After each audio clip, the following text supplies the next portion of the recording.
நான் என்ன யோசிக்கிறேன்னா, இப்போ வரவங்ககிட்டே வந்து ஃபஸ்ட்டு வந்து உங்களுக்கு ஒரு செக்லிஸ்ட் மாரி நம்ம வச்சுக்கணுமா?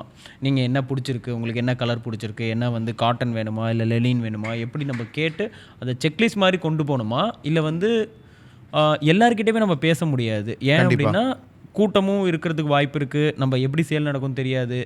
எப்படி இத நான் வந்து பிராக்டிகலா இப்ப அத பண்றது? வேற மாரி பண்ணிட்டு இருக்கோம் ப்ரோ. அவங்களோட இப்போ ஒரு உதாரணத்துக்கு ஒரு 5000 கான்டாக்ட்ஸ் கஸ்டமர்ஸ் வச்சிருக்காங்க. ஓகே. ஓகேங்களா?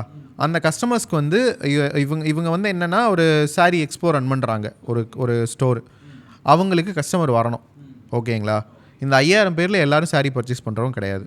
அப்ப நம்ம அந்த 5000 பேர ரீச் பண்ணாலும், அவங்கள டிஸ்டர்ப் பண்ணாம, யார் வந்து சாரி ப்ராடக்ட்ட வாங்குறாங்களோ, அவங்கள மட்டும் பிக் பண்ணி அவங்களுக்கு அந்த இன்ஃபர்மேஷன குடுக்கணும். ஓகே. இந்த மாரி ஸ்ட்ராட்டஜி பண்றோம். உதாரணத்துக்கு நான் ஒரு குவிஸ் ரன் பண்றேன். சாரி பத்தி. உங்க வீட்ல இந்த நெக்ஸ்ட் ஒரு 3 மந்த்ஸ் வந்து முகூர்த்தம் சீசன்.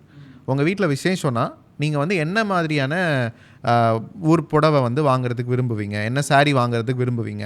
அப்படிங்கிற மாரி ஒரு குவிஸ் கேட்டுட்டு, அந்த இடத்துல போயிட்டு ஒரு 3 ஆப்ஷன் காஞ்சிபுரம் பட்டு, ஆரணி, வாரணாசி அந்த மாரி ஒரு 3, 4 ஆப்ஷன் குடுத்துட்டேன்னா, யாரெல்லாம் ஒரு பட்டு சாரி பத்தி கேள்வி கேட்டு ஆன்சர் பண்றாங்களோ அவங்க யாரா இருப்பா?